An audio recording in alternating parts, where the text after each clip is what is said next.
di YouTube atau kita lihat di media-media platform itu sebulan yang lalu banyak banget bermunculan momen-momen detik-detik di mana anak-anak bersama orang tuanya deg-degan gitu ya bisa diterima di satu kuliah di universitas yang mereka sukai gitu ya, yang mereka cita-citakan gitu kan. Nah, begitu dibuka pengumumannya terus tiba-tiba wah semuanya langsung nangis sujud syukur gitu kan ya. Duh, kayaknya semua tuh sekolah selama 3 tahun mungkin tiap sore dia les tambahan, kemudian ada les kumon, ada les bimbingan segala macam itu kayaknya terbayar lunas gitu ya. Dan itu suka atau tidak suka menjadi satu momen yang bagi anak-anak remaja itu adalah momentum dalam kehidupan mereka. Sehingga kadang-kadang ada satu insight yang sebenarnya bagus, tapi di sisi lain juga harus kita antisipasi, yaitu bahwa kalau nggak diterima di perguruan tinggi itu kayaknya gimana gitu. Ya, jadi mereka tuh merasa kalau harus gap year gitu ya, misalnya nggak kuliah gitu karena nggak diterima dan karena keterbatasan dana gitu ya, sehingga tidak punya banyak pilihan, lalu itu membuat mereka menjadi down gitu ya. Di satu sisi bagus untuk menyemangati anak-anak ini mulai berpikir tentang masa depan. Tapi di sisi lain juga bagi mereka yang mungkin belum berhasil gitu ya, itu mentalnya juga harus kuat gitu ya. Karena nanti coba saya akan sharingkan pada teman-teman semua, Bapak Ibu sekalian, eh meaning ya, makna sebenarnya dari apa yang topik kita siang ini yaitu mengapa kita harus kuliah gitu ya. Saya mulai dengan pendekatan mindset dulu ya Bapak Ibu ya. Ilmu, amal dan rezeki. Kita semua yakin nggak sih Bapak Ibu bahwa kita punya rezeki? Yakin nggak? Yakin nggak kita tuh lahir punya rezeki? Gitu ya. Yakin ya? Bener nih yakin. Kok suka deg-degan kalau nggak dapet duit gitu. Ya kan? Ya Mbak Sana ya. Ya, Kok yakin Mbak. kok kalau kalau tabungan atau uang kita di bank tinggal dikit kok kita cemas gitu ya. Padahal rezeki itu dijamin sama Allah ya. Nah, cuma penggunaannya kita yang mengatur kan gitu ya. Nah, Allah itu udah netapin rezeki, tapi manusia diperintahkan untuk belajar dan beramal untuk menjemputnya. Jadi kalau ditanya kenapa sih kita mesti kuliah? Nah, ini rangkaiannya ya. Eh, oke, bentar. Sorry, ini aku kecilin. Nah, gini. Kadang-kadang kita mikir kan, rezeki kita cukup nggak sih gitu ya. Kita nih punya rezeki nggak sih? Besok kita bisa makan nggak sih gitu ya. Kita kadang-kadang seperti itu. Padahal Allah udah menjamin rezeki itu untuk setiap makhluknya. Selama dia bergerak. Seekor burung dia akan terbang pagi hari untuk mencari rezeki dan siang pasti dia pulang bawa rezeki. Jadi pasti dapat rezekinya. Cuma yang kita nggak tahu adalah kapan, dari mana, dan dalam bentuk apa rezeki itu datang. Nah, kadang-kadang nih kita nih di era yang kapitalis materialistik selalu bicara rezeki itu otentik dengan punya duit gitu. Ya, kalau punya duit berarti punya rezeki. Kalau nggak punya duit berarti bukan rezeki. Padahal yang namanya rezeki itu banyak gitu ya. Sehat itu rezeki yang mahal banget sebenarnya gitu kan ya. Terus apa namanya bertemu dengan orang-orang baik, berada di lingkungan yang baik itu rezeki yang luar biasa. Yang hari ini juga nggak gampang untuk dapetinnya. Jadi ketika kita bicara rezeki, ada ketetapan. Ada yang sudah ditetapkan Allah di Lauh Mahfuz. Bahkan sebelum kita lahir itu takaran rezeki kita udah ada gitu. Nah, tapi ketika kita bicara takarannya udah ada, maka dibutuhkan satu ikhtiar. Nah, ikhtiar inilah yang membutuhkan ilmu nantinya. Nah, ketika dalam ikhtiar ini, di titik-titik di mana ikhtiar ini kita lakukan, itu ada yang namanya takdir-takdir kecil. Ya, hari ini ternyata kita cuma dapat 50.000, besok kita dapat 75. Ketika uang 50.000 dan 75 itu sudah ada di tangan, itulah yang disebut dengan takdir. Rezeki kita hari ini segitu. Jadi jangan protes. Kok dapatnya 50 ya? Kok dapatnya 75 ya? Gitu ya. Karena memang itu sudah ada jalannya. Nah, kalau kita kaitkan dengan kondisi manusia, mungkin teman-teman menyadari atau tidak bahwa satu-satunya makhluk di dunia yang Allah ciptakan yang butuh proses belajar itu cuma manusia, yang pakai proses belajar ya. Mbak Nora dulu waktu umur 8 bulan udah bisa makan sendiri belum? Belum, masih disuapin Belum sih. ya.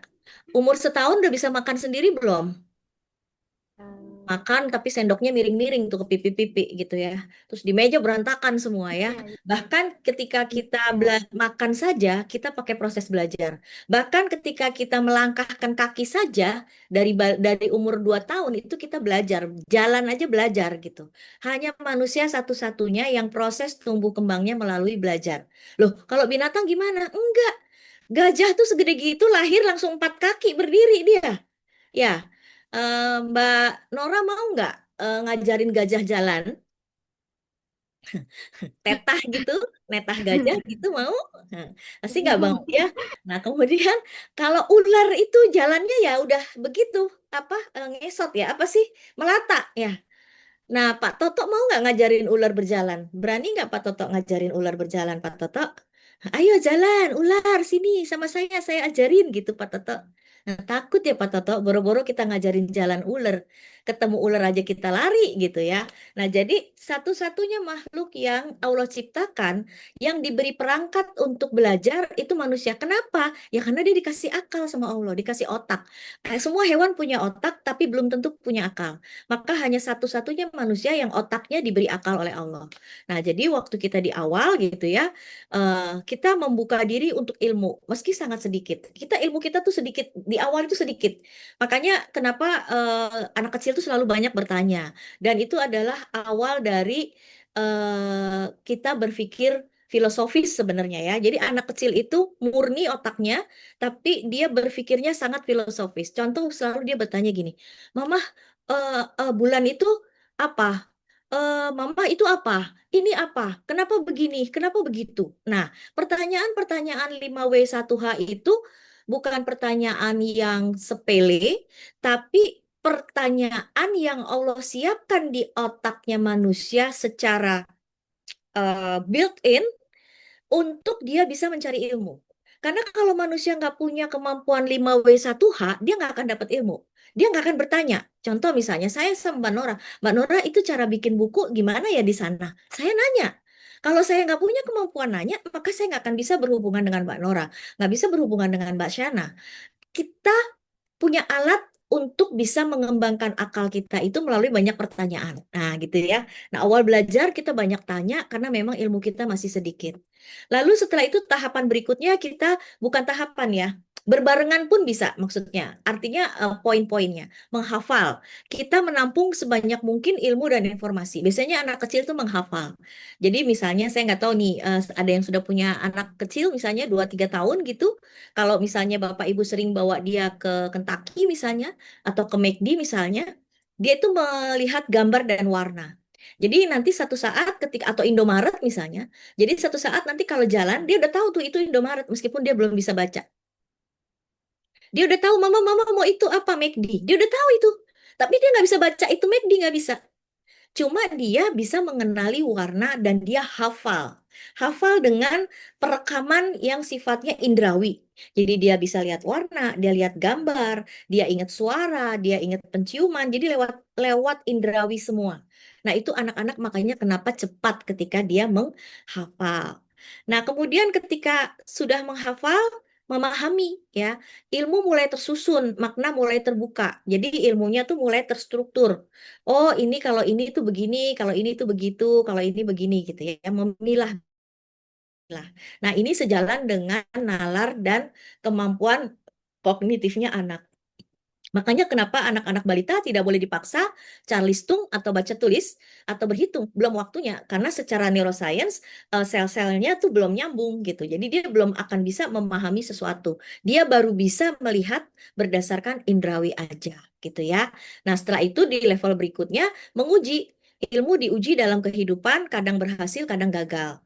Kemudian level berikutnya adalah mengamalkan ilmu menjadi tindakan yang membawa manfaat. Nah, sebenarnya tujuan yang paling bisa apa ya maksud saya mengamankan kita dalam kehidupan kehidupan dunia dan akhirat tentunya itu adalah ilmu yang menjadi tindakan dan membawa manfaat. Jadi kalau ditanya kuliah buat apa, sebenarnya ujungnya tuh ini. Biar ilmu itu bisa menjadi tindakan dan membawa manfaat.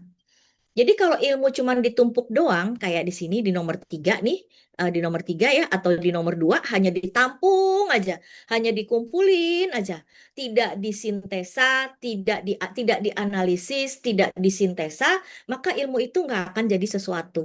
Ilmu itu ya hanya hafalan-hafalan saja bentuknya, tapi dia tidak akan mampu menyelesaikan masalah yang dihadapi, gitu ya.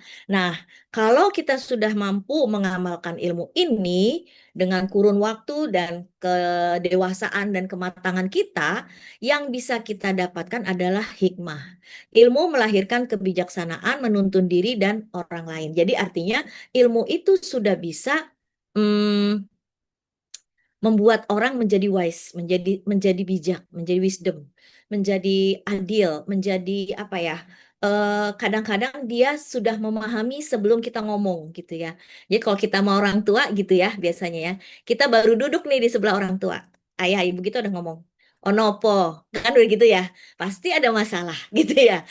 Karena dengan kita kan jarang deket sama orang tua ya. Kalau deket pasti ada maunya gitu kan ya. Jadi orang-orang tua itu punya kepekaan level tinggi ya berdasarkan pengalaman dia dan pengetahuan yang sudah dia peroleh, yang sudah dia amalkan sehingga membawa manfaat. Maka orang-orang yang sufi gitu ya atau orang-orang yang sudah senior yang memang ilmunya itu dia selalu dia update dan selalu dia bagikan, itu kecenderungannya sampai pada titik bijak. Ya, jadi kalau ada ilmu yang membuat orang terpuruk, itu dia salah dalam mengamalkan ilmunya, bukan ilmunya yang salah. Karena kalau kita lihat, emang ada di kampus ilmu bagaimana cara korupsi, emang diajarin, diajarin nggak, Mbak? Diajarin nggak? Ada nggak mata kuliah canggih korupsi? Ada? Nggak ada. Ya, Nggak ada ya Mbak Sana ya. Mata kuliah gimana caranya markup anggaran? Ada? Nggak nggak ada. ada. Ya. Kalau ada mungkin banyak kali Pak itu toh ya yang mau kuliah ya, biar dia tahu gitu caranya gimana gitu ya, itu ya. Nggak ada mata kuliah kayak gitu.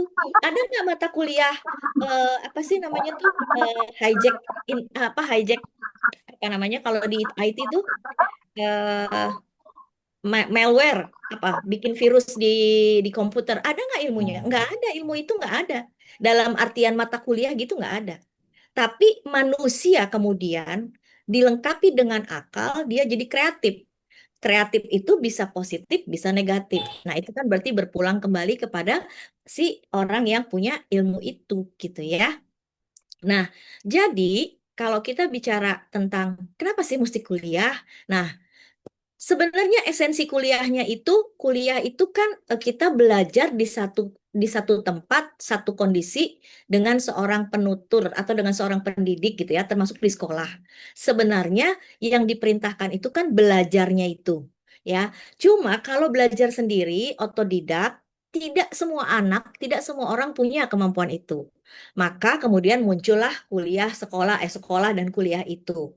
Agar setiap orang bisa mengakses ilmu dengan cara yang sistematis, terstruktur, rapih, dan dapat dipertanggungjawabkan. Maka muncullah itu sekolah, kurikulum, kuliah, mata kuliah, kurikulum, dan sebagainya. Pada awalnya, orang belajar tuh berguru hanya pada guru saja, jadi kayak kita ngaji gitu ya.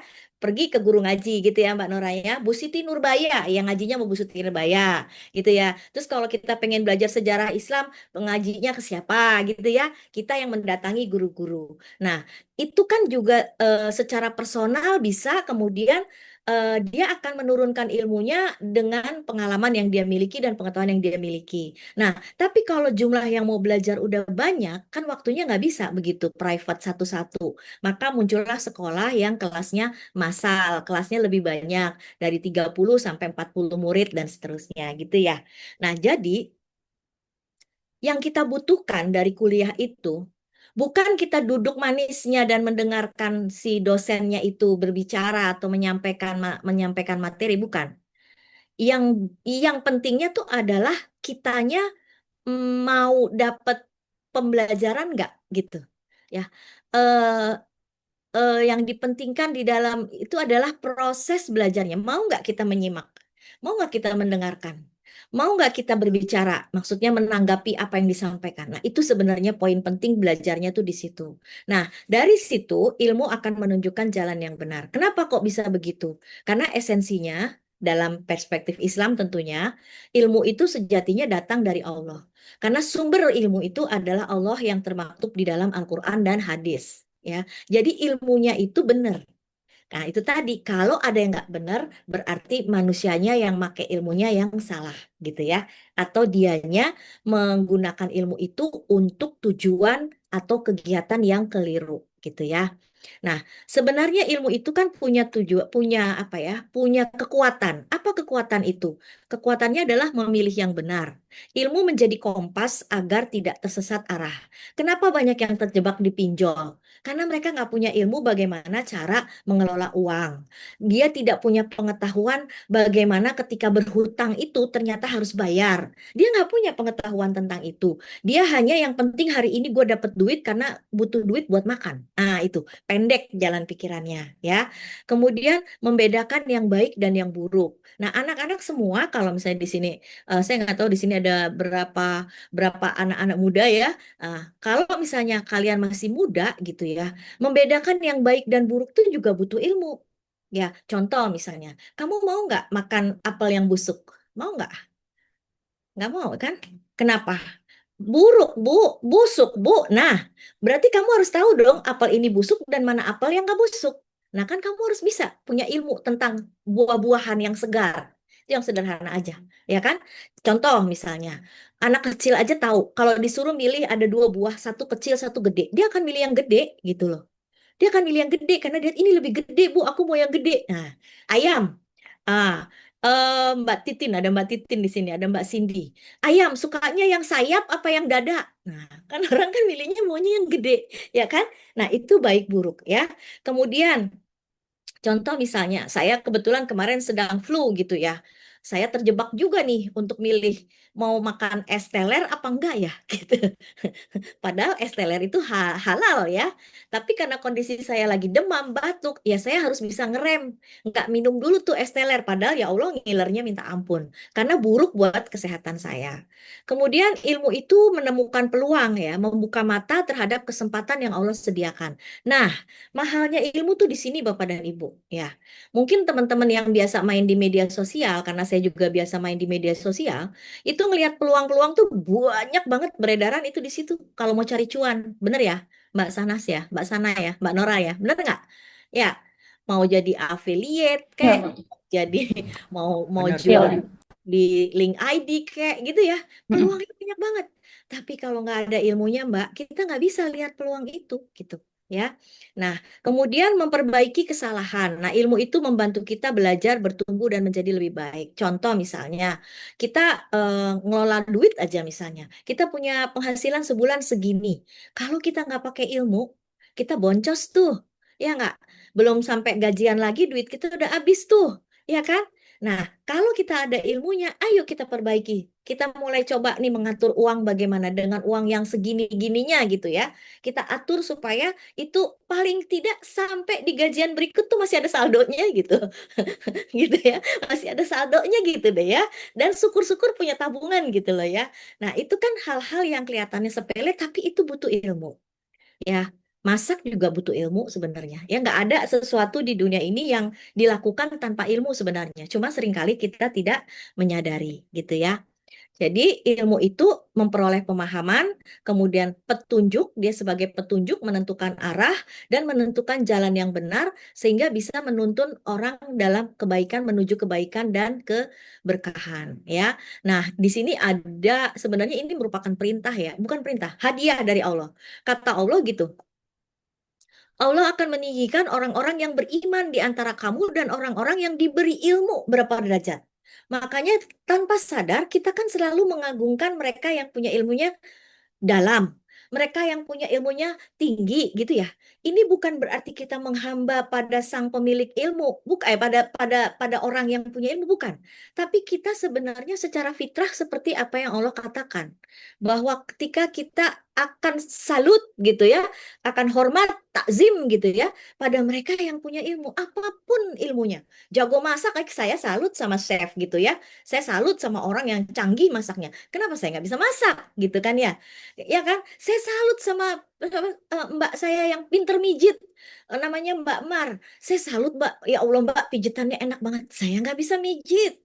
Jadi setiap kali ada orang yang punya ilmu, dia itu akan dihormati dengan kapasitasnya, gitu ya. Sejalan, selaras dengan kapasitas dan kompetensinya, gitu ya. Nah, di dalam perspektif Islam, mencari ilmu itu bagian dari ibadah, ya. Jadi kalau teman-teman sekolah, teman-teman kuliah, itu kalian sedang menjalankan ibadah. Makanya ada doa mau berangkat ke sekolah, doa mau berangkat kuliah, ada doa mau belajar ya, Robbi zidni ilma warzuqni fahma. Karena kita belajar yang bikin paham bukan dosennya, bukan siapa-siapa tapi Allah. Ya, Allah yang akan membuka otak kita fresh, hati kita jernih sehingga ilmu itu bisa masuk ke dalam diri kita. Tapi bagi seorang pengajar atau pendidik, ketika dia mengajar dengan ikhlas, mengajar dengan tulus, ilmunya akan mudah diserap oleh murid-muridnya. Dan itu sampai ke hati mereka, bahkan itu bisa menjadi pedoman mereka ketika melangkah ke masa depan. Jadi kalau baca bukunya, kitabnya Imam Al-Ghazali, itu adab guru dan murid luar biasa gitu ya. Nggak sembarang orang bisa jadi murid ya Mbak Nora ya. Nggak sembarang guru bisa, seorang bisa jadi guru, nggak sembarang itu. Ya, karena semuanya harus bersih. Yang belajar bersih hati dan pikirannya, yang ngajar bersih hati dan pikirannya, dan ilmunya mumpuni. Baru tuh connect tuh, tung gitu, satu frekuensi. Nah, tuh sinar ilahi ilmunya nyampe tuh, tung gitu. Nah, disitulah jalannya Tuhan bikin kita gampang paham gitu ya. Jadi kalau mau kuliah nih teman-teman, mau S1, S2, S3 gitu ya, bersihkan dulu hati kita. Bersihkan dulu pikiran kita.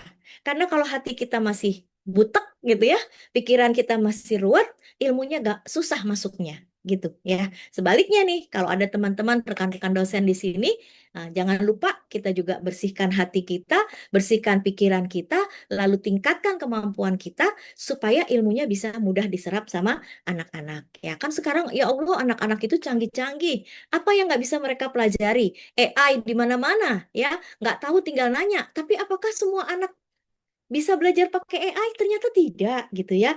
Ternyata tidak ya. Nah, kita sering mengatakan bahwa amal itu sepertinya cuma sedekah gitu ya. Terus kadang-kadang bekerja gitu ya. Padahal amal itu adalah eh, proses di mana kita menerapkan ilmu yang kita miliki dalam kehidupan sehari-hari. Jadi kalau kita ngapa-ngapain tuh pakai ilmu gitu, ya, ada ilmunya gitu, ya. Itu yang disebut dengan amal. Jadi contoh misalnya mau masak, kita baca bismillah gitu kan ya. Itu sederhana. Terus kita baca bismillah, terus kita pakai ilmu. Oh, kalau mau masak nasi itu begini takarannya. Kalau mau masak daging begini. Itu kan pakai ilmu semua ya. Nah, ketika kita menjalankan itu dengan kesungguhan dalam sehari-hari, itu kita sebenarnya sedang beramal. Jadi amal itu adalah seluruh rangkaian apa yang kita lakukan dari hari ke hari. Nah, itu semua amal. Kalau niatnya, nah ini tadi, niatnya ikhlas karena Allah, bukan karena pujian. Kemudian ilmunya dipelajari dengan sungguh-sungguh, lalu ilmunya ini jadi aksi. Nah, teman-teman sekalian, kalau ditanya kuliah buat apa? Kalau cita-citanya cuma biar dapat gelar, biar dapat ijazah, biar dapat pengakuan, nggak dapat tuh esensi daripada kuliahnya itu sendiri. Esensi belajarnya nggak dapat. Jadi yang namanya ijazah, yang namanya pengakuan, itu hanya dampak saja dari apa yang kita lakukan. Jadi lakukanlah belajar dengan benar, sehingga kamu tuh berbobot gitu loh. Beda loh, orang yang belajar beneran sama yang belajar setengah-setengah, sama yang nggak belajar. Beda hasilnya. Bobotnya beda tuh. Kalau ngomong juga beda tuh. Seorang guru yang belajarnya sungguh-sungguh, ketika dia meminta anaknya untuk belajar dengan sungguh-sungguh, itu mampu menggerakkan anak itu beneran belajar sungguh-sungguh. Kenapa? Karena si gurunya udah belajar beneran. si dosennya belajar beneran. Maka ketika dia ngomong, itu ada ruh di situ. Nah, ruh itu nyampe ke hatinya anak-anak, nyampe ke pikirannya anak-anak, mereka jadi nurut, bahasanya gitulah, bahasa gampangnya. Ya, jadi kalau kita capek nih nyuruh anak belajar nggak belajar-belajar, tanya, kitanya belajar nggak gitu. Kitanya baca nggak gitu ya. Kita nyuruh nih anak kita, kamu baca buku ya. Kitanya nonton drakor. Ya anak nggak akan nurut gitu ya. Tapi coba kita nggak usah nyuruh, tapi tiap malam kita baca buku di depan anak kita.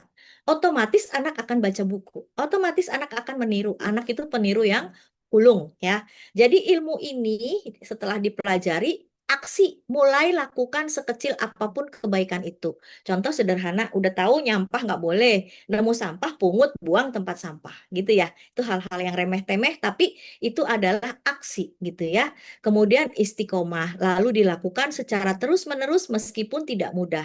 Nah, di sini yang dalam istilah asing yang lagi tren tuh resiliensi.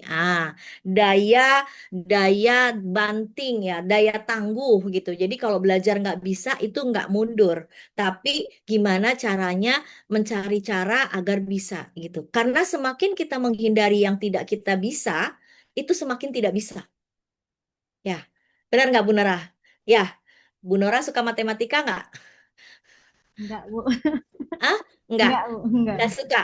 Nah, makin nggak suka terus ditinggalin ya matematikanya. Suka duit, Bu. Oh, suka duit.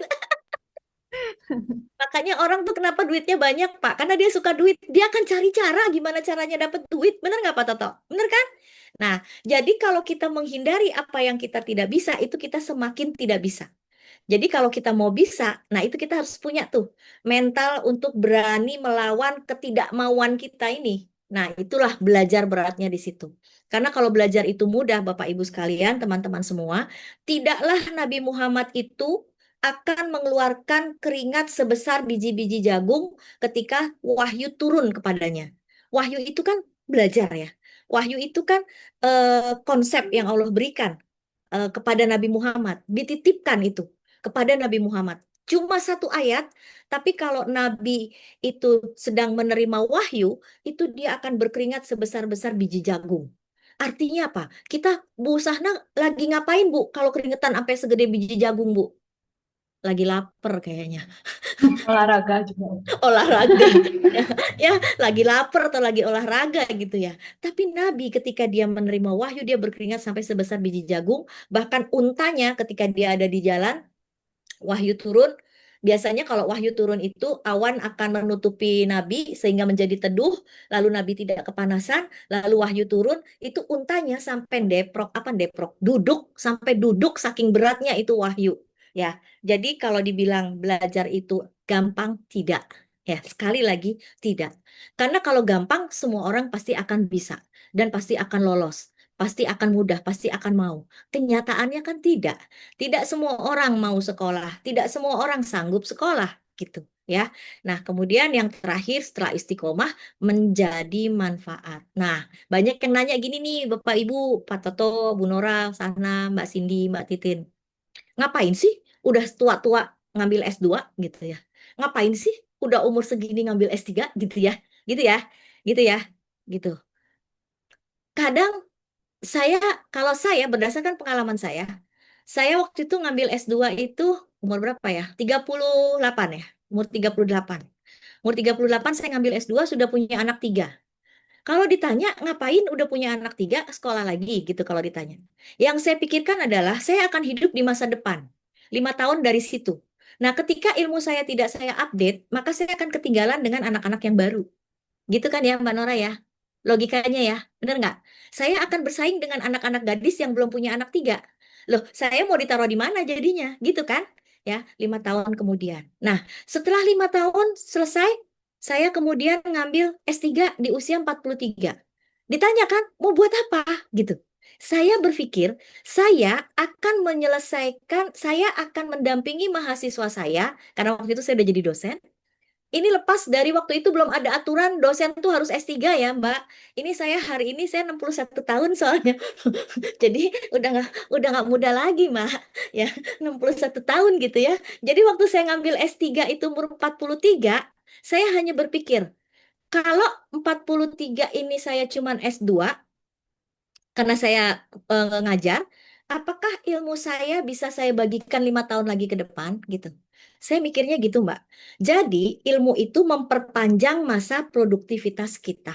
Nah, kalau misalnya sekarang kan dosen wajib harus S2, S3. Kalau dulu enggak, Mbak.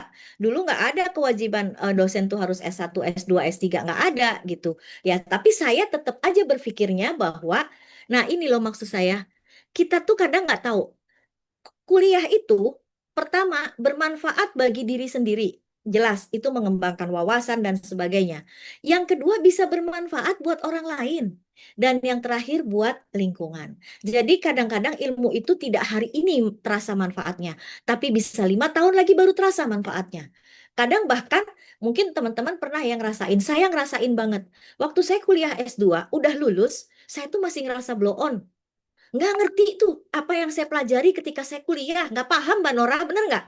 Cuman kuliah aja gitu. Tapi belum benar-benar meresap di kepala dan di hati saya.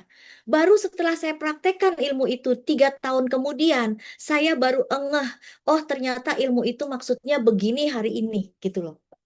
Ya kan? Jadi kita nggak tahu tuh kadang-kadang ilmu itu kapan sih meresapnya di dalam diri kita gitu ya. Nah itu yang saya rasakan ya. Mudah-mudahan teman-teman juga punya momen-momen ya ketika belajar ya. Oke.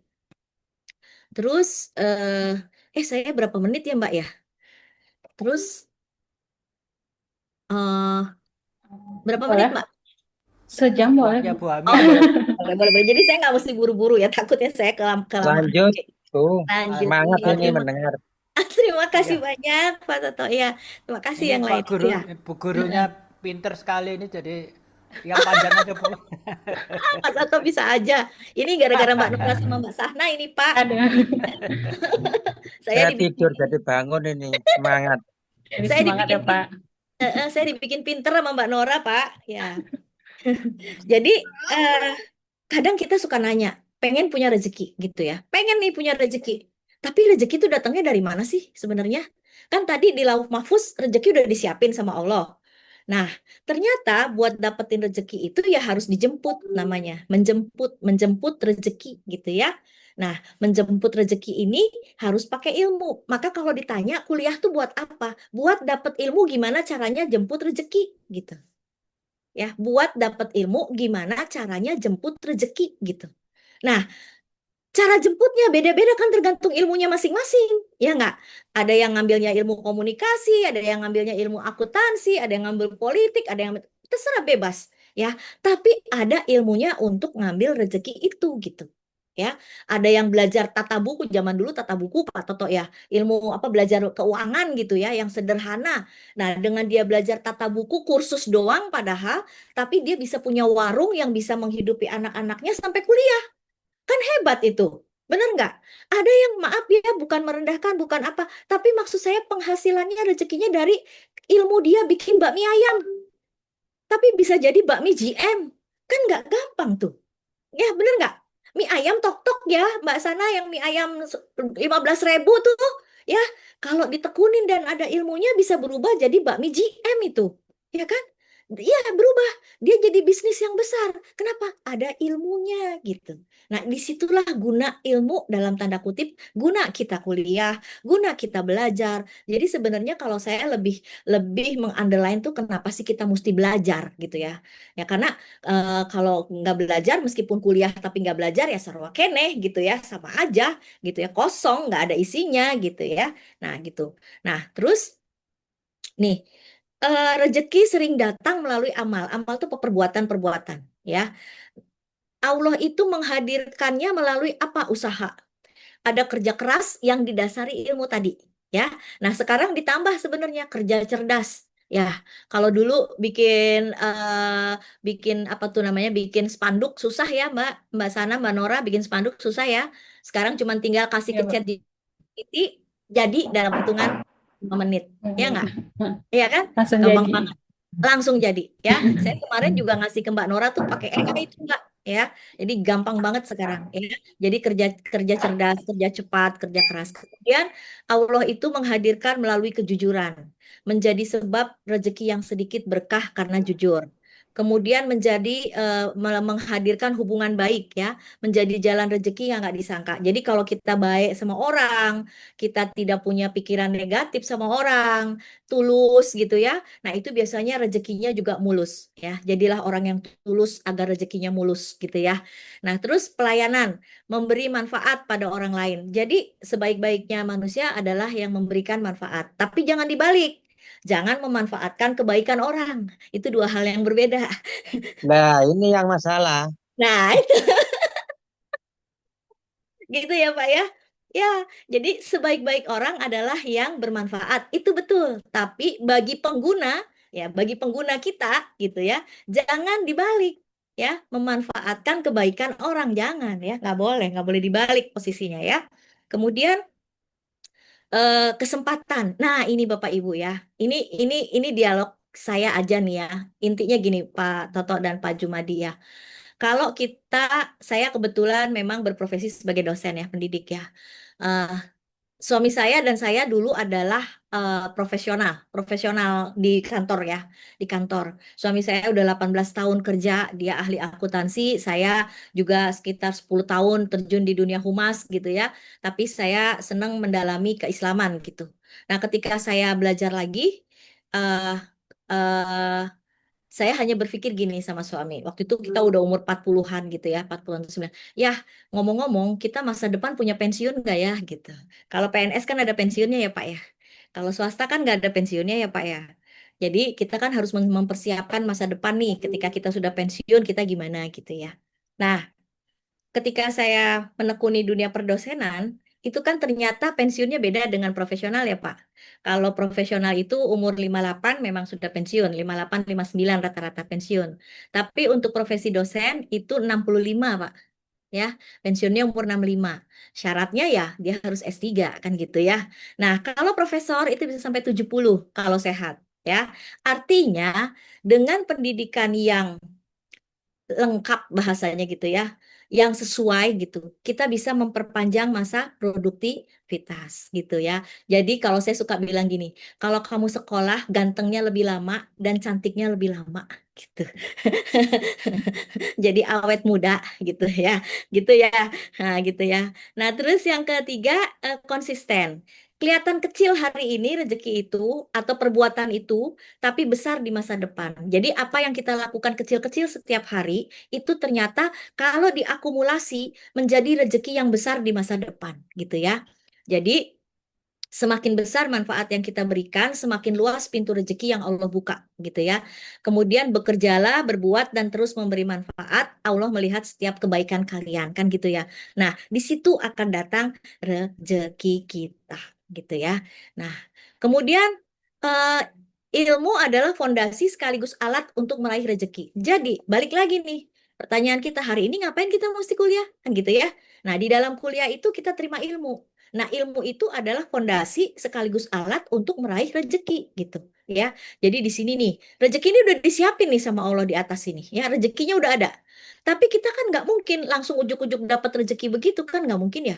Maka kita harus melakukan ikhtiar. Nah, ikhtiarnya tuh bisa belok-belok Bapak Ibu ya. Awal perjalanan, pertumbuhan.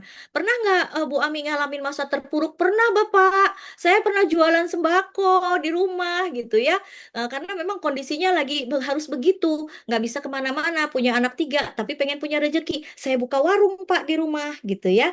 Nah dari warung itu saya bisa menghidupi dapur saya gitu ya. Jadi rezeki itu dari mana-mana datangnya ya, nggak mesti dari satu tempat aja.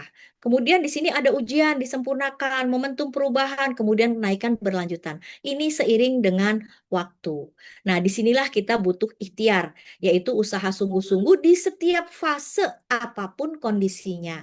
Hasil akhirnya Allah yang menentukan. Nah, terus kapan ya rezeki aku tuh datang gitu ya? Kadang kita suka nanya gitu ya. Kapan sih rezeki aku nih datang gitu ya? Bentar, ini saya kecilin dulu.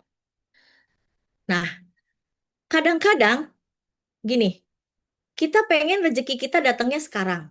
Tapi kata Allah, entar dulu, belum waktunya. Kata Allah gitu ya. Allah tahu kapan kita siap, kapan kita perlu belajar. Nah ini ya, kapan rezeki itu akan membawa keberkahan paling besar. Contoh misalnya, kenapa dapat, maaf ya, saya bicara konteks yang di masyarakat. Kenapa warisan baru diterima 20 tahun kemudian? Tidak pada saat misalnya ayah kita meninggal terus warisan langsung dapat. Enggak. Karena ternyata 20 tahun kemudian itu adalah waktu di mana kamu siap menerima warisan. Dan 20 tahun kemudian itu kamu sudah cukup punya ilmu untuk menerima warisan. Dan di tahun 20 tahun kemudian barulah rezeki itu membawa keberkahan yang paling besar. Kalau rezeki atau warisan itu misalnya diberikan ketika kita umur 7 tahun, kita belum ngerti apa-apa, udah habis 20 tahun kemudian. Bisa, gitu ya. Jadi itu ibaratnya seperti itu. Sama dengan ketika kita hari ini menerima penghasilan misalnya. Hari ini kita terimanya segini ya karena kita siapnya segitu. Gitu ya. Nah, terus kapan kita perlu belajar dan sebagainya. Nah, ini ada fase pertumbuhan, ada fase penantian, ada ujian, ada kenaikan gitu ya. Nah, setiap fase memiliki hikmah dan setiap waktu memiliki tujuan. Teman-teman sekalian, ketika kita mendapatkan rezeki yang kalau mau dibilang sedikit gitu ya, syukuri gitu ya. Terima dulu, syukuri dulu gitu ya, syukuri dulu. Kenapa? Karena dengan kita mensyukuri itu, kelak ketika kita punya penghasilan yang besar, kita akan bisa menghargai orang dengan lebih baik yang punya penghasilannya lebih kecil. Kita punya empati karena kita pernah mengalami dalam posisi itu. Sehingga empati kita tinggi dan kita peka dengan kebutuhan orang-orang di sekeliling kita. Ya, nggak ada waktu yang sia-sia dalam perjalanan rezeki. Semua sedang dipersiapkan dengan sempurna oleh Allah untuk masa depan kamu. Boleh jadi kamu benci sesuatu padahal itu baik bagimu, dan boleh jadi kamu menyukai sesuatu padahal itu buruk bagimu. Allah mengetahui sedang kamu tidak mengetahui. Nah, kadang-kadang Bapak Ibu, eh, saya punya pengalaman, kalau saya berhitung dari penghasilan saya, mungkin saya tidak akan bisa umroh tiap tahun, nggak akan bisa. Tapi anehnya kok itu terwujud. Dari mana tuh rezekinya? Ya kan, kita nggak pernah tahu. Ya, karena eh, saya mencoba mensyukuri apa yang didapat, lalu membaginya dengan kebermanfaatan yang banyak, dan mungkin asbab itu Allah mudahkan jalan-jalan pintu rezeki yang lain. Ya, gitu ya. Jadi teman-teman sekalian, kalau misalnya nanti mau apa ya namanya, mau eh, mendapatkan rezeki yang banyak, gitu ya, maka syukuri apa yang didapat yang di depan mata hari ini. Ya, syukuri, kelola dengan baik, insya Allah dibuka pintu-pintu rezeki yang lain. Nah, terus balik nih ke momen kita ya, ngapa harus kuliah kan gitu? Karena Allah itu memberi manusia akal untuk belajar. Itu esensinya. Jadi Allah itu memerintahkan Iqra bismi rabbikal ladzi khalaq gitu ya. Baca, baca, baca. Allah itu nggak cuma merintah, tapi dia kasih dia indera. Mata dikasih, telinga dikasih. Di dalam surat Al-Mujadalah, kalau saya nggak salah, Allah ciptakan penglihatan, pendengaran, dan hati. Nah, hati itu kalau dalam Islam, qalb, sebenarnya termasuk akal dan hati itu sendiri, gitu ya. Nah, itu, jadi Allah tuh kalau ngasih, misalnya gini, Mbak Nora, eh, eh, saya mau makan ayam. Nggak cuman begitu. Ya duitnya mana, Bu? Ya Mbak Manoraya. Duitnya mana, Bu? Terus buat bensinnya mana, Bu? Gitu kan, dikasih alat dong, gitu kan. Supaya Mbak Nora bisa menyediakan, bisa mendapatkan ayam gitu ya. Jadi Allah itu konsekuen sekali dan sangat konsisten. Ketika dia bilang, kamu belajar. Tapi saya nggak bisa. Bisa, saya yang akan bikin kamu bisa. Kamu udah saya kasih akal, kamu saya kasih penglihatan, pendengaran. Baca, tugas kamu cuman baca. Saya yang akan menjadikan bacaan itu bermakna bagi kamu, gitu katanya. Ya, jadi kalau kita baca nih, teman-teman semua, kalau ada satu mata pelajaran yang kalian nggak pahami, jangan kecil hati dan jangan takut. Yang harus dilakukan adalah apa? Baca saja berulang-ulang sampai 3 sampai 7 kali sampai 11 kali ganjil. 3 5 9 ya, 3 5 7 ya. 3 kali, 4 kali, 5 kali, 7 kali dibaca ulang, jangan pakai emosi ya. Kalau pakai emosi jadi kesel ya enggak? Karena nggak ngerti-ngerti ya. Tapi pakai apa? Pakai doa ya. Robi jidni ilma, warzukni fahma. Ya Allah, aku niat baca, aku nggak paham. Tolong mudahkan aku untuk paham gitu. Ya, nanti Allah yang akan memahamkannya. Karena dosen juga nggak bisa, Mbak Nora, Mbak Sana, memahamkan mahasiswa nggak bisa. Paham ya, beneran ya, paham nggak bisa. Yang bisa memahamkan itu hanya Allah, gitu ya. Kita bisa menggunakan teknik, menggunakan metode, menggunakan cara dengan 1000 kali 1000 jurus bisa. Tapi itu untuk nyampe dan meresap di kepalanya anak, meresap di hati anak, berubah menjadi tindakan baik, itu kuasanya Allah di situ ya. Nah, Allah memberi akal manusia untuk belajar, kemudian berilmu ya. Dengan ilmu kita memahami hidup. Berilmu dengan amal kita memberi manfaat. Beramal melalui manfaat Allah membuka pintu rezeki. Jadi teman-teman, Bu, kalau kuliah saya pasti kaya. Nggak ada kepastian kaya. Nggak ada kepastian kaya. Ya, Allah cuma bilang cukup. Nggak ada di dalam Al-Quran kaya. Akan kujadikan kamu kaya. Nggak ada. Allah cuma bilang meninggikan kamu beberapa derajat. Dan Allah mencukupkan segala kebutuhanmu, kata Allah. Ya, kaya itu istilah kita karena kita menumpuk kebendaan gitu kan ya. Nah, dan itu berbeda-beda bagi tiap orang. Cukupnya Pak Toto beda dengan cukupnya saya lah. Cukupnya Pak Toto tuh Pajero 1, Innova 2, itu cukupnya Pak Toto. Iya Pak Iya. Toto ya. Iya, karena takarannya Pak Toto segitu gitu loh. Takarannya Mbak Nora itu dia minimal BYD hibrid. Nah, gitu. Itu takarannya Mbak Nora gitu, bukan takaran saya gitu ya. Nah, emang yang disiapin Allah segitu gitu ya. Tiap orang punya takarannya masing-masing gitu ya. Gitu. Terus eh jadi kalau kita mencoba untuk bermanfaat, Allah akan buka pintu-pintu rezeki yang nggak pernah kita duga. Ya, yakinlah itu. Kemudian manfaat, ya, rezeki dan berkah. Ikhlas memberi, Allah limpahkan rezeki dan keberkahan. Kita tidak hanya kita tidak belajar hanya untuk mencari pekerjaan. Nah, itu ya teman-teman semua nih ya yang masih pada kuliah, yang baru mau kuliah ya. Ilmu itu, belajar itu bukan hanya sekedar untuk mencari pekerjaan, tapi kita belajar agar menjadi manusia yang lebih bermanfaat gitu ya. Jadi nanti kan sekarang kecewa tuh yang pada punya ijazah nggak laku ya buat nyari kerja gitu ya. Nah, terus buat apa kuliah gitu? Karena nggak bisa dapat kerja. Iya memang ya, ijazah itu tidak automatically bisa memberikan kita pekerjaan, tapi bisa memberikan manfaat ya. Nah, manfaat itulah yang dibayar sama orang ya. Mbak Mbak Mbak Sahna, canggih nih MC-nya. Kan rezekinya banyak, dipanggil ke sana, dipanggil ke sini. Ya Mbak Sana ya? Bu, amin Bu. Iya, karena punya kemampuan, punya keterampilan, maka banyak undangan datang gitu ya. Jadi kalau kita punya kebermanfaatan buat orang, maka rezekinya akan datang. Contoh aja lah misalnya, Bapak Ibu kalau di rumah rusak, nyari tukang genteng, nyari tukang cat, itu susahnya minta ampun. Karena ternyata nggak gampang orang yang punya keterampilan itu.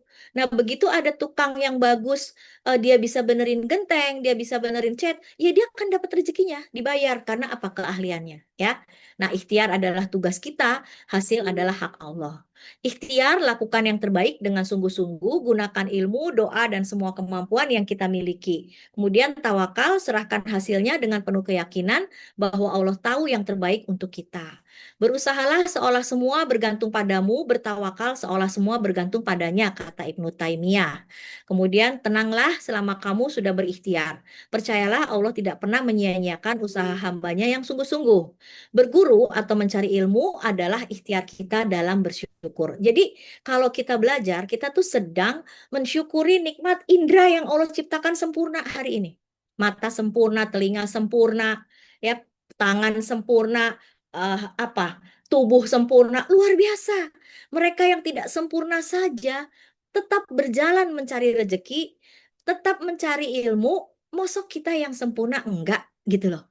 Ya, mereka yang disabilitas aja belajar gitu. Mereka mohon maaf yang tunarungu belajar bahasa isyarat, masa kita yang lengkap nggak mau belajar gitu ya. Jadi itu bagian wujud syukur kita gitu ya. Nah, terus ada jeda di antara amal dan rezeki. Ini bagian yang sering membuat kita lelah ya Bapak Ibu. Udah belajar, udah berusaha, udah berbuat baik, tapi hasil belum terlihat. Ya, Padahal di sini ujian tawakal, ya, memahami. Bukan karena Allah lambat, tapi karena belum tepat waktunya. Tapi karena waktunya belum tepat. Bukan karena amal kita itu kecil, tapi karena proses pematangannya sedang berjalan. Contoh misalnya, kita masak air, kita didihin. Apakah dalam waktu begitu kita taruh di api langsung mendidih? Tidak. Langsung bergolak? Tidak. Dia butuh waktu paling tidak 5 sampai 10 menit untuk bergolak mendidih mencapai tujuannya, ya. Jadi proses pematangannya itu ada. Jadi teman-teman semua, kalau kalian hari ini belajar, itu adalah kalian sedang berada dalam proses pematangan, ya. Bukan karena Allah lupa, Allah nggak akan lupa, ya. Tapi karena Dia sedang menyiapkan yang lebih baik dari yang kita duga. Tidak semua amal langsung berubah, tapi tidak ada amal baik yang sia-sia. Jadi kalau kita berdoa hari ini, ya nggak langsung cling gitu ya, kayak apa namanya, kayak kayak simsalabim semuanya kita bisa dapat, enggak ya. Itu kita harus sabar. Nah, di sinilah kadang-kadang manusia merasa lelah. Nah, ketika lelah, mendekatlah pada Allah agar kelelahannya berkurang, ya. Gitu. Boleh nggak lelah? Boleh, manusiawi kok, ya. Nah, lelah itu manusia ya lelah lah. Nggak mungkin lah dia nggak lelah, ya. Kalau dia nggak lelah, bukan manusia namanya, robot ya. Robot aja hang. Ya, coba itu Mbak Nora, kalau lagi bikin AI, kalau ditanya berkali-kali, lama-lama hang juga dia, ya. Ya kan, ngaco dia jadinya, ya. Nah, ini adalah siklus kehidupan yang bertumbuh. Hidup yang berkah adalah hidup yang bergerak dalam siklus kebaikan yang tidak putus. Jadi dari ilmu, kemudian amal, jadi rezeki, rasa syukur, belajar lagi, gitu ya, ilmu lagi, dan terus saja. Sebenarnya ini bagusnya spiral ya bentuknya ya. Semakin bersyukur, semakin Allah buka pemahaman atau ilmu. Semakin berilmu, semakin baik dan tepat amal. Semakin amal baik, semakin luas dan berkah rezeki yang datang. Semakin luas rezeki, semakin besar alasan untuk bersyukur. Nah, siklus ini bukan sekedar teori, tapi ini cara Allah mendidik hambanya agar hidupnya terus bertumbuh dan penuh keberkahan. Ya, jadi ketika kita mencari tahu kenapa sih mesti kuliah gitu ya. Karena Bapak bisa bayarin gitu kan. Enggak gitu ya. Karena saya bisa bayar sendiri, enggak gitu ya. Jadi kalau ditanya kenapa kita mesti sekolah, kenapa kita mesti kuliah, kenapa mesti belajar, karena Allah memberi manusia akal untuk belajar. Maka kita bersyukur dengan belajar. Dengan ilmu kita bisa memahami hidup, baik hidup hari ini, hidup masa depan, atau hidup bekal akhirat. Jadi kita nggak salah dalam melangkah. Kemudian dengan amal kita bisa memberi manfaat. Melalui manfaat inilah Allah membuka pintu rezeki. Kan itu tadi, bengkel motor, bengkel mobil, tukang bangunan, ya. Kenapa dia bisa dapat rezeki? Karena ilmunya bermanfaat. Genteng kita jadi nggak bocor, motor kita jadi benar, rumah kita jadi bagus, kemudian mobil kita jadi nggak mogok. Ilmunya memberikan manfaat, padahal dia cuman apa? Nyopot busi satu, dibersihin businya, ditaruh lagi. Tapi kalau nggak punya ilmu, kan semua mesin diturunin tuh. Mogok, semua mesin diturunin karena nggak ada ilmunya. Padahal kalau ada ilmunya gampang banget, cuman businya doang dibersihin, selesai. Karena ada ilmunya. Dia dibayar karena memberi manfaat. Dia mendapat rezeki karena bermanfaat buat orang lain. Ilmunya bermanfaat buat orang lain, ya. Gitu. Jadi bermanfaat dan rezeki berkah. Ilmu adalah petunjuk, amal adalah langkah, manfaat adalah tujuan, dan rezeki adalah hadiah. Jadi teman-teman sekalian, rezeki itu kita anggap sebagai hadiah, bukan tujuan utama kita, ya. Sehingga kita tidak mengeluh, kok rezekinya dikit, kok begini, kok begitu, ya. Karena itu hanya dampak, gitu ya. Nah, di mana ada perintah, eh, jadi gini, kalau di dalam Islam itu luar biasa ya teman-teman. Artinya tuntunan kita tuh sudah sangat lengkap memandu kita bagaimana kita hidup di dunia ini, gitu ya. Bahkan sampai nanti bagaimana kita di akhirat sebenarnya. Nah, Allah perintahkan, perintah pertama adalah belajar. Iqra bismi rabbikal ladzi khalaq. Bacalah dengan menyebut nama Tuhanmu yang menciptakan. Nah, Allah itu memulai wahyu dengan perintah pertamanya ini, ya. Perintahnya apa? Belajar, baca gitu ya. Baca, baca, carilah ilmu, bukalah pemahaman. Jadi teman-teman, kalau teman-teman belajar, teman-teman sekolah, teman-teman kuliah, teman-teman itu sudah mengimplementasikan surat Al-Alaq ini. Ya, artinya teman-teman sudah menjalankan perintahnya Allah. Nah, kalau perintah Allah nggak dijalanin, pasti akan dampak. Ada dampaknya pasti, ya. Cuman kita nggak tahu dampaknya apa. Kemudian kata Allah, Allah yang mengajarkan manusia. Jadi teman-teman, Bapak Ibu sekalian, kalau saya sebagai dosen, saya ngajar ke mahasiswa, saya selalu bilang, Ibu hanya menyampaikan ilmunya, ya. Yang ngajarin manusia itu Allah. Dia mengajarkan kepada manusia apa yang tidak diketahuinya. Setiap ilmu yang dimiliki hari ini hakikatnya adalah karunia Allah. Karena itu semakin berilmu seharusnya makin rendah hati. Jadi kalau kita punya ilmu kita nggak boleh sombong karena yang punya ilmu itu Allah sebenarnya. Ya kita cuman dititipin aja untuk menyampaikannya pada manusia-manusia lain. Kemudian surat Al-Mujadilah kata Allah, Allah meninggikan orang yang beriman itu artinya orang baik, orang yang bertakwa, dan orang-orang yang diberi ilmu beberapa derajat. Dan ini sudah terbukti, sangat terbukti. Kita selalu apa? Tabe ya, takzim gitu ya sama mereka yang ilmunya luar biasa yang kita nggak punya. Kita selalu menghargai orang dengan cara seperti itu. Itu memang sifat apa ya, bawaan fitrahnya kita. Kemuliaan tidak hanya diukur dari harta, tidak hanya diukur dari jabatan, karena itu semua bisa hilang dan berganti. Kemudian, tapi juga dari ilmu yang dimiliki dan diamalkan. Ya, teman-teman semua, harta bisa dicuri, jabatan bisa berganti, tapi ilmu nggak bisa dicolong. Ya, ilmu nggak bisa diambil. Ya, orang akan tahu kalau itu ilmu apa ya melekat pada seseorang, pada dirinya. Nah, terus ada janji yang bagus katanya. Janji bagi pencari ilmu. Nah, jadi bagi siapapun yang senang belajar, ya senang belajar tuh gini, nggak punya duit nyari belajar lewat YouTube. Nah, itu pencari ilmu namanya, ya. Kemudian di cross check biar kan kalau di YouTube kan biasanya sepotong-sepotong atau di IG di Reels tuh kan sepotong-sepotong ya ilmunya digabungin jadi satu lalu dia coba lagi itu namanya pencari ilmu ya. Kata Allah, barang siapa menempuh jalan mencari ilmu, maka Allah akan mudahkan baginya jalan menuju surga.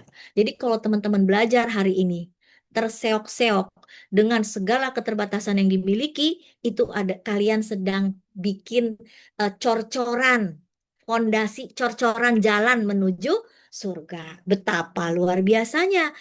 Kalau kita mikir surga dibanding dengan kita belajar, mana lebih gampang? Masuk surga lewat harta yang banyak atau masuk surga lewat belajar? Nah, ya kan? Kita kan nggak tahu ya kita matinya kapan ya. Ya kan? Nah, makanya para pembelajar itu masuk dalam 9 asraf jihad fisabilillah. Yang kalau kalian sedang belajar, kalian sedang sekolah, sedang kuliah, lalu kalian ternyata harus kembali kepada Allah, kalian masuk surga. Karena kalian sedang jihad belajar ya. Belajar bukan hanya urusan dunia, tapi belajar juga bagian dari perjalanan menuju akhirat. Nah, ini perspektif Islam dalam konsepnya eh eh, eh, Robik Firly Wali dalam konsep Robana Atina fid dunya hasanah wa fil akhirati hasanah wa qina azabannar. Bahagia di dunia dan bahagia di akhirat. Dengan kita punya ilmu, kita bisa bahagia di dunia. Karena kita bisa mencari rezeki yang halal dan toyib. Kita bisa mencari rezeki yang cukup bagi kita dan keluarga kita. Dan itu menjadi tabungan kita di akhirat kelak. Gitu ya. Nah, belajar adalah perintah Allah. Ilmu adalah karunia Allah. Orang berilmu dimuliakan Allah. Pencari ilmu dimudahkan jalannya menuju surga. Teruslah belajar karena setiap langkah menuju ilmu adalah langkah menuju kemuliaan yang Allah janjikan. Ya. Nah, terus terakhir nih 2 slide lagi ya Mbak. Nah, jadi pendidikan adalah bekal untuk meraih cita-cita dan kemandirian. Dengan ilmu kita bisa berdiri di atas kaki sendiri dan memberi kebanggaan bagi keluarga. Artinya kita bisa tidak terlalu bergantung pada orang ya. Kita bisa mendapatkan rezeki kita. Nah, adik-adik sekalian, teman-teman semua, kalian harus pikirkan. Hari ini mungkin orang tua kalian masih berada di usia sekitar 30 atau 40 tahun ya, atau paling ini 50 tahun. Tapi sebentar lagi mereka akan menjadi orang yang menua. Seperti ibu nih ya, ibu akan menjadi orang yang lansia gitu ya. Apa sih yang paling menyenangkan bagi orang tua ketika anak-anaknya bisa mandiri, ketika anak-anaknya bisa hidup dengan kecukupan. Dari mana dia bisa begitu? Dari ilmu-ilmu yang mereka sudah dapatkan. Nah, jadi kita ngomonginnya sederhana, ngapain sih mesti kuliah? Ternyata panjang juga ya. Nah, itu saja mungkin yang bisa saya sampaikan, Mbak Sahna, Mbak Nora, Pak, siapa tadi Pak? Ini kok nggak kelihatan di sini. Mana ya? Pak Didi ya, kemudian Pak Toto ya, kemudian Mbak Leni dan sebagainya. Terima kasih banyak atas atensinya. Semoga yang sedikit ini, iya Pak Toto ya, terima kasih Pak Toto, Pak Jumadi juga, Mbak Melinda, Mbak Leni ya, terima kasih banyak. Mudah-mudahan yang bisa saya sampaikan ini paling tidak ketika teman-teman memutuskan untuk kuliah, itu tahu banget tujuannya mau apa. Ya, tujuannya tuh untuk apa ya? Jadi jangan hanya kuliah untuk dapatkan a piece of paper saja, sekedar cap ijazah lulus, tapi di balik itu ada proses yang membuat kalian menjadi lebih matang, membuat kalian menjadi lebih bijak, membuat kalian menjadi lebih berkualitas. Terima kasih. Wassalamualaikum warahmatullahi wabarakatuh. Waalaikumsalam warahmatullahi Warahmatullahi wabarakatuh. wabarakatuh. Terima kasih Bu Terus, Ami. Ya, Luar sama-sama. biasa sekali ya materi kita pada siang hari ini. Sangat menarik sekali tentang mengapa sih kita harus kuliah, kenapa sih kita harus menuntut ilmu, kenapa kita harus belajar. Nah, bagi Bapak Ibu atau teman-teman dan adik-adik yang ingin berdiskusi atau ingin bertanya perihal materi kita pada siang hari ini, saya persilakan untuk menggunakan fitur raise hand-nya atau bisa untuk bertanya di kolom chat. Bagi Bapak Ibu dan teman-teman yang ingin bertanya dipersilakan. Baik Ibu, ini ada dari Pak Toto. Mohon dijelaskan terkait ilmu yang bermanfaat sebagai ladang amal jariah bagi seorang pencerah atau Bapak Ibu guru kita. Gimana Pak Toto maksudnya Pak? Mungkin, Boleh dibuka mungkin mic-nya? Bapak bisa menggunakan Langsung? fitur raise hand, ya. Ya, silakan Pak. Oke. Jadi terima kasih Bu Ami, luar biasa. Saya melek ini. Dan saya Langsung Siap dibikin gak ngantuk ya semangat Pak. ya Pak. Saya ya, lecut. andai kata Bu dosen itu seperti Bu Ami, waduh, kita cepat pinter gitu loh. Oke. Ini anu Bu, Bu Ami. Bagi seorang guru itu kan ada konsepsi ketika dihadapkan dengan malaikat, dia ditanya apa profesimu sebagai seorang guru, itu katanya malaikat itu, ayo langsung masuk surga aja. Ah gitu, katanya sudah terlalu lama menderita di dunia itu dalam konteks salary-nya itu kadang nggak seimbang Bu ya, gitu. Tapi itu kan terkait dengan amal jariah yang terus akan bergulir sepanjang masa Bu. Mohon dengan bahasanya Bu Ami mungkin kita akan lebih nyantol di otak daripada bahasa saya. Matur nuwun sebelumnya Bu Ami. Ya, sama-sama Pak Toto. Nggih, suwun Pak. Iya Pak. Jadi sebenarnya kenapa kalau seorang guru tuh kalau selalu dicerita-cerita tuh selalu duluan masuk surga gitu ya Pak? Selalu duluan tuh masuk surga. Iya, karena apa Pak? Dia nggak punya harta banyak, jadi nggak bakalan dihisap di harta, bener nggak?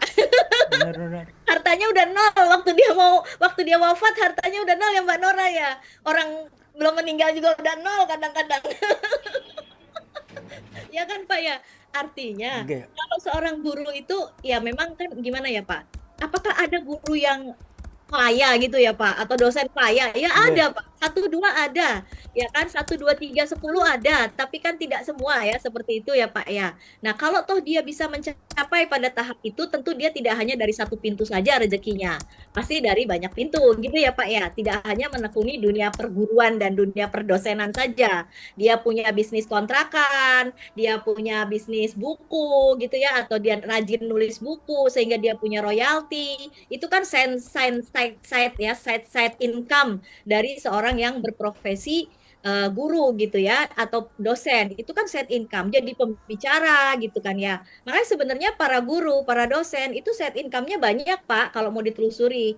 Ya misalnya materi Bapak bagus jadiin buku gitu kan, buku dijual. Nah, itu kan mendatangkan cuan. Nah, itu kata Mbak Nora gitu, Bu Ami cetak buku biar punya duit katanya. Ya kan? Nah, gitu ya. Ya. Gitu. Jadi saya pun sudah merintis jalan itu Pak sejak lama ya. Saya memang senang menulis gitu kan. Cuma dulu kan belum banyak platform-platform yang saya bisa jual sendiri buku-buku saya. Selalu harus ke penerbit gitu ya, kemudian ke Gramedia gitu ya. Dulu masih ada cetak indie ya Mbak Nora ya.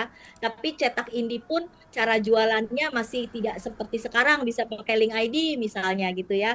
Kalau sekarang tuh sangat dimudahkan. Jadi ketika saya ketemu AI, ketika saya ketemu link ID, ketemu Mbak Nora, nah jadilah itu buku-buku brudul, brudul, brudul gitu ya, langsung terbit, langsung terbit, langsung terbit gitu Pak. Kenapa? Saya juga udah mau pensiun nih Pak. Apa ya pensiun saya nanti? Gitu kan ya. Nah saya nabung dari sekarang. Nah jadi Pak kaitannya, kalau guru kenapa dia selalu diceritakan oleh Ustadz masuk surga pertama? Yang pertama Pak, jelas Pak. Ketika seorang guru dengan niat tulus mengajar murid-muridnya, dia sudah beramal sangat banyak terhadap ratusan bahkan ribuan muridnya Pak. Bapak ngajar dari tahun berapa? Coba. Bapak ngajar Dari dari tahun tahun berapa? barusan Bu, tahun 91 saya. Apa tuh? Baru ngajar. Jadi dosen tahun 91. Jadi dosen tahun 91. Sekarang udah berapa tahun? 20 tahun. Ya, udah Ya berapa tahun? 35 tahun Bu. 35 tahun. Berarti muridnya Iya. ada nggak tuh 1.000, Pak? Kurang tahu ya Bu, semoga Nah, mereka masih mendoakan saya.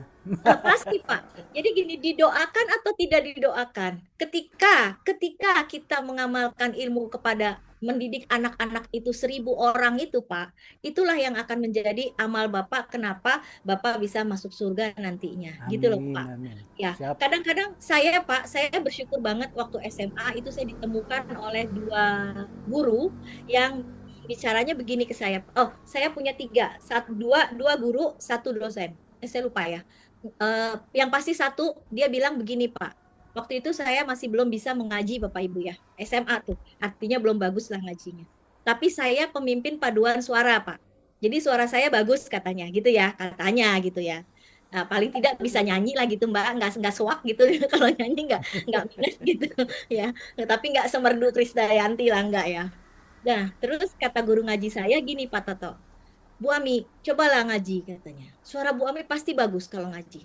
Saya pengen denger deh suara bagusnya Bu Ami. Jadi dia tidak mengunderline ngaji saya yang jelek, tapi dia mengunderline suara saya yang bagus, Pak. Dia menemukan mutiara di dalam diri saya yang saya pada saat itu tidak sadari. Oh iya ya, ternyata suara aku bagus ya, kata Pak Guru gitu. Jadi kalau Pak Toto ini ngajar depan mahasiswa, bilang misalnya, Ina Rahmawati, kamu tuh kalau ngaji bagus loh suaranya, itu akan nancep Pak di hati si mahasiswa Pak. Dia akan Ya, punya ya, ya. rasa percaya diri Pak, benar. Dia akan punya rasa percaya diri. Oh kata Pak Toto suaraku cakep. Terus tadi dia di rumah nyoba tes tes tes bagus nggak ya suaraku gitu. Nah itu Pak. Iya benar Pak. Oke, Dia pasti siap, akan siap. nyoba. Dia pasti akan Siap nyoba Ibu. ya. Benar nggak Ina ya? Di rumah terus ngetes di kamar mandi terus nyanyi la la la la la la la. Terus dipikir-pikir, bener nggak ya kata Pak Toto suara aku bagus gitu. Gitu ya. Ya, itulah yang kemudian membuat anak-anak jadi tahu kapasitas dirinya gitu. Oh, ternyata suaraku bagus. Nah, ketika saya tahu itu, apa yang saya lakukan? Saya cari guru ngaji, Pak. Saya belajar dari Abata lagi. Abatasa. Belajar lagi terus sampai akhirnya saya bisa baca Quran. Sampai satu saat saya disuruh baca ngaji bukan ngaji. Kayak ya pembukaan acara gitu. Saya disuruh ngaji baca Quran di depan banyak orang. Itu saya keringet dingin, Bapak. Keringet dingin banget. Tapi setelah saya bisa, saya berterima kasih pada guru saya, guru agama saya, yang bisa menemukan bahwa saya kalau ngaji suaranya bagus. Ngajinya belum tentu benar Bu Nora, tapi suaranya bagus katanya gitu. Gitu. Nah, itu kan bagus ya. Jadi kita kan Ya, sebagai murid ya, kalau ada orang yang punya otoritas untuk menilai kita dan penilaiannya itu benar, itu sangat meresap Pak di hati murid Pak. Sangat meresap. ya. Ya contoh misalnya di sini ada siapa? Ada Mbak Aska Asfifa misalnya. Katanya Bu Guru, Aska, kamu tuh sebenarnya pinter loh, cuman kamu tuh kurang berani. Coba beraniin dikit. Nah, itu pasti akan membuat Aska ngerasa, oh, aku cuman kurang berani ya, bukan nggak pinter ya, gitu loh. Jadi dia tuh punya self assessment terhadap dirinya gitu dari input orang lain gitu, Pak. Nah, itu makanya guru tuh kalau ngomong, maaf ya Pak Toto, kita sesama guru ya. Ya, Makanya ya. guru tuh kalau ngomong harus hati-hati karena mulutnya ini akan masuk ke dalam hatinya anak-anak gitu. Itu harus hati-hati, termasuk orang tua. Kalau ngomong harus hati-hati, karena apa yang disampaikan di mulut orang tua, dan orang tua kan juga pendidik, itu akan nancep di hatinya anak-anak, gitu. Ya, nah terus ada satu dosen saya, Daud Roshid, itu adalah dosen hadis Quran. Waktu itu disuruh bikin makalah, saya lupa, saya di S2 apa di S3 ya. Itu eh waktu dia ngelihat periksa makalah-makalah teman-teman semua gitu ya Pak Toto ya teman-teman, dia periksa gitu, padahal dia cuma periksanya sepintas Pak, dia periksanya tuh sepintas, terus dia taruh, terus dia ambil tuh satu materi gitu ya, satu makalah dia ambil, terus dia baca dia sebut nama saya kan, Ami Primarni mana nih, Ami Primarni, saya Pak, saya bilang gitu kan, saya Prof, kata saya gitu. Apa kata dia Pak Toto, dia bilangnya begini, kamu penulis, dia langsung bilang begitu, kamu penulis katanya. Terus saya bilang, karena saya belum jadi penulis dalam artian yang produktif gitu ya, saya bilang saya suka menulis, saya bilang gitu. Saya belum berani bilang saya penulis, saya suka menulis. Dia bilang apa Pak? Kamu penulis. Jadi dia yang bisa melihat mutiara di dalam lautan gitu Pak. Guru, pendidik itu bisa melihat potensi anak sejak awal. Kamu penulis, kamu akan jadi penulis. Itu dia bilang Pak. Nah itu sampai sekarang yang membekali saya punya keberanian nulis. Karena saya dapat legitimasi, dapat validasi dari orang yang punya otoritas gitu. Nah, jadi Pak, kalau misalnya ditanya kenapa guru itu masuk surga, ya itu Pak, karena amalnya udah banyak Pak. Apakah kita Amin. didoakan atau tidak, tidak masalah Pak. Yang penting kita beramal dulu Pak. Iya, siap siap Bu Ibu. Terima kasih Pak Tata. Ya, Matur nuwun Ibu. Nggih. sami-sami. Ini adik-adik ada yang mau ditanya nggak? Silakan. Baik, terima kasih kepada Bu Ami dan Pak Toto. Mungkin Bapak Ibu dan teman-teman yang lain yang ingin bertanya, kami masih memberikan Aja satu mic-nya. pertanyaan lagi. Ya. Baik Bu, ada dari kolom chat ya Bu. Apa nih, Dari Zulkarnain Lubis, Assalamualaikum Bu. Jika ilmu adalah alat pembuka rezeki, lantas kenapa ya Bu banyak guru-guru yang hidupnya kekurangan?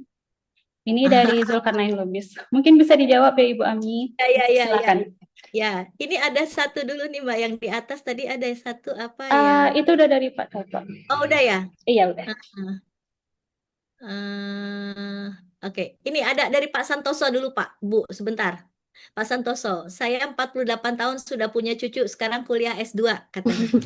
Keren Pak.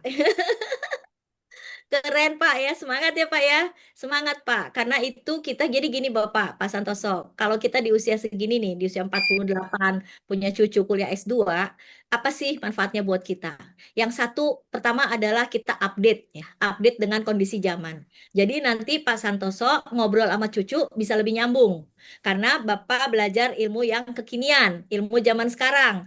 Apa yang terjadi di dunia gitu ya, apa yang terjadi di era anak-anak gen gen apa sih kalau gen cucu tuh Gen Z ya, Gen Z gitu ya. Apa yang terjadi sehingga kita lebih mudah beradaptasi dengan anak-anak muda. Dan Pak Santoso, pasti Pak Santoso hari ini ganteng karena Pak Santoso hari ini kuliah gitu. Pasti ganteng karena orang yang belajar itu wajahnya cerah Pak biasanya. Ya. Oke, terus yang tadi kenapa guru-guru hidupnya berkekurangan? Pak Ya. Lubis guru kah? Pak Lubis guru bukan? Ya, Iya, Bu. guru juga. Guru di salah satu SD, Bu. Oh, guru di salah satu SD. Iya, oke Pak. Bapak yang saya hormati, Bapak yang saya hargai, Bapak masih muda nih kalau dengar dari suaranya ya Bapak ya. Bapak, jalan Bapak masih sangat panjang ya. Kalau saya Pak, jangan hanya mengandalkan penghasilan dari satu sumber saja. Kembangkan keterampilan-keterampilan Bapak yang lain, yang mungkin sama sekali tidak berhubungan dengan keguru-guruan. Contoh apa? Jualan, Ya, jualan itu kadang-kadang tidak berhubungan dengan keguruan. Jualan apa? Jualan apa aja, Pak? Mau jualan es mambo kek, mau jualan pisang goreng kek, gitu ya. Mau jualan mie goreng kek, jalanin aja, Pak. Nggak apa-apa, Pak. Ya, nanti kalau Bapak punya pengalaman sebagai seorang entrepreneur juga, itu ilmunya pasti akan bertambah. Dengan bertambahnya ilmu, akan bertambah lagi rezekinya. Jadi jangan hanya di satu bidang saja. Coba Bapak punya hobi apa? Tekuni yang hobinya itu bisa menghasilkan cuan-cuan yang lain. Bapak guru nih, Pak. Coba Bapak nulis buku dari materi RPS yang Bapak punya, RPP. Ya, dibikin bukunya. Lalu itu bisa dicetak tuh di media dinulis hemat ya. Saya nyetaknya dinulis hemat, murah Pak, nggak mahal di situ, ya kan? Habis Iya, gitu, oh, habis gitu dijual gitu kan ya. Saya begitu Pak caranya ya.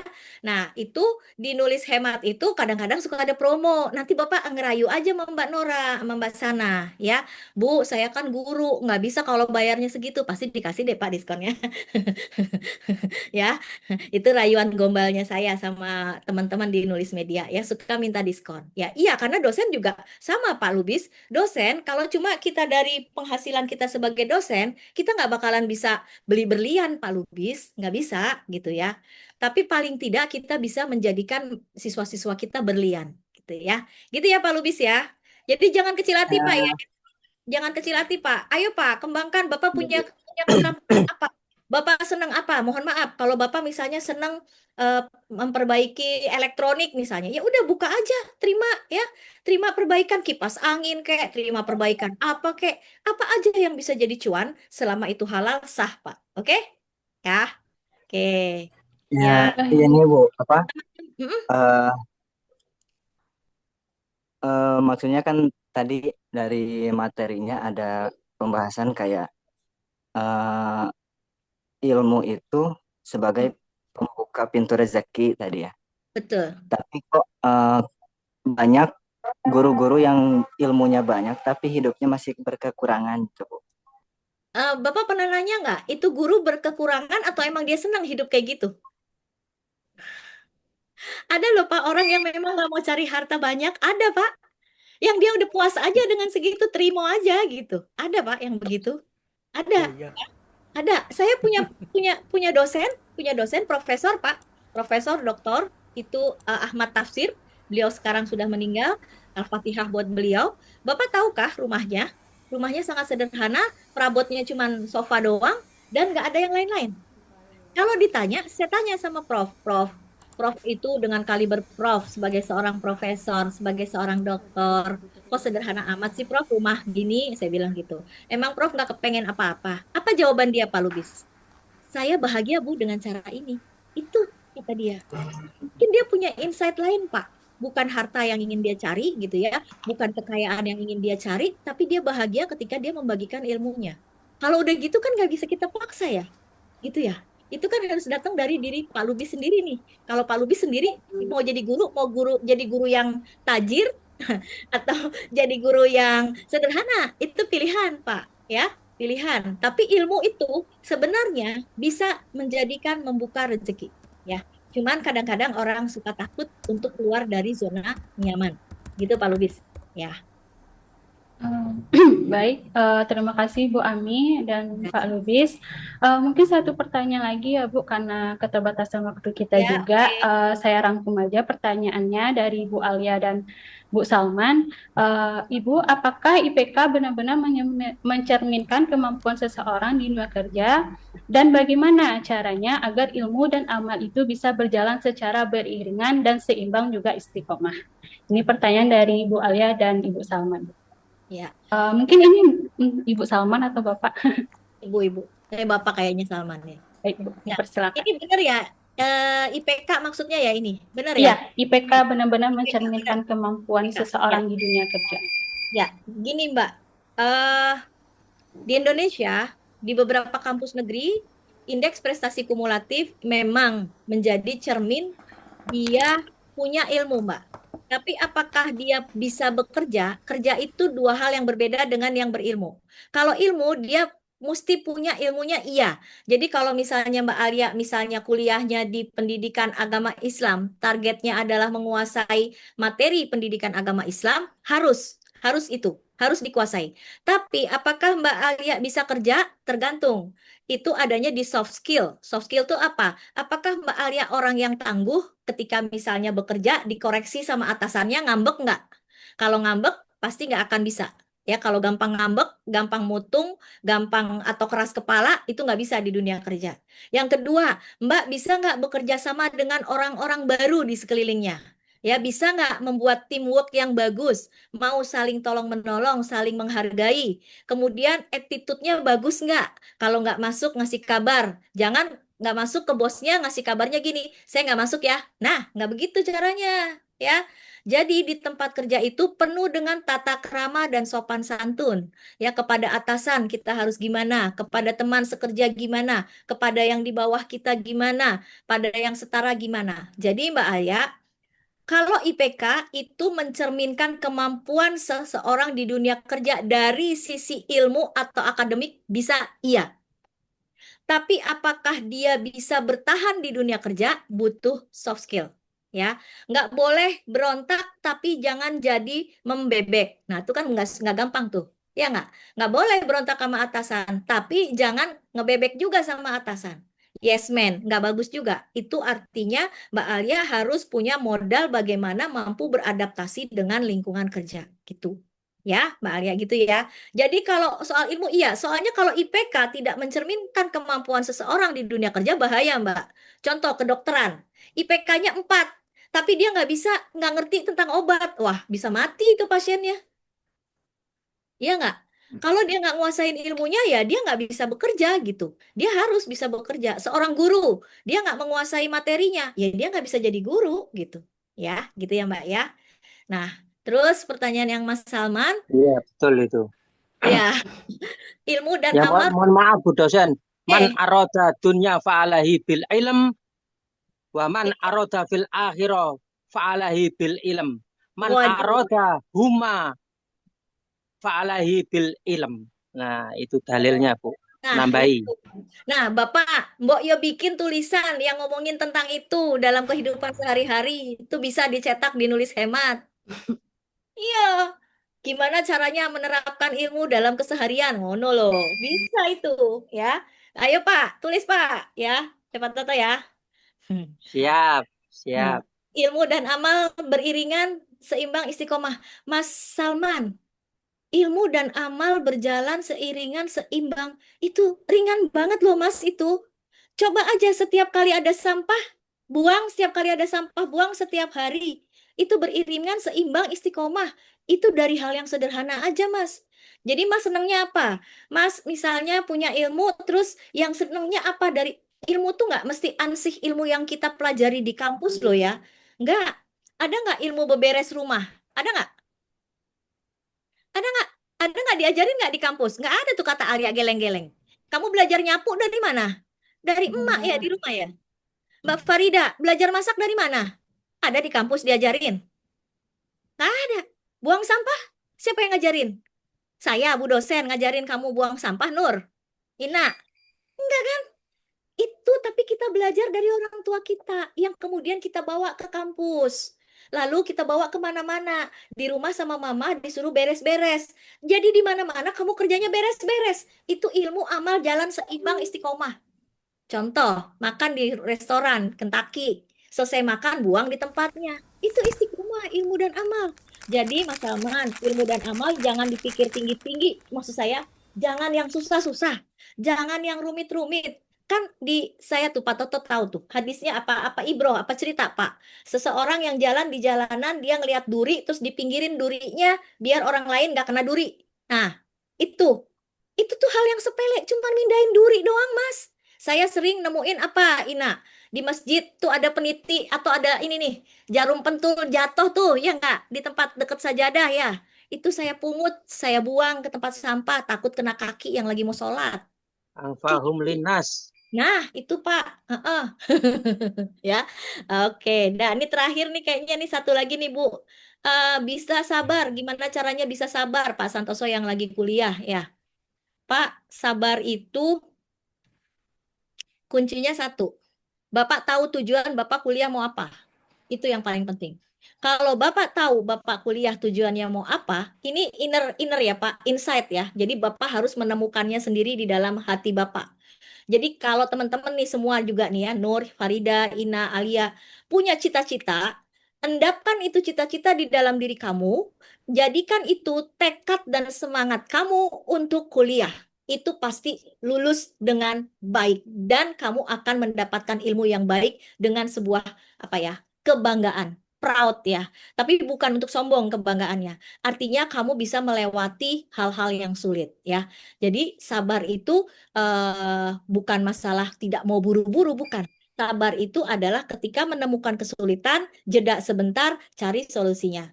Ketemu kesulitan, jeda sebentar, cari solusinya. Begitu aja terus. Nah, itulah sabar namanya. Insya Allah, Pak Santo, sabarlah insya Allah ya. Jadi kalau nemuin hambatan, jangan gundah gulana dan nggak usah pakai emosi ya, tapi minta sama Allah, ya Allah, aku lagi nemuin kesulitan begini nih, aku nggak tahu gimana solusinya.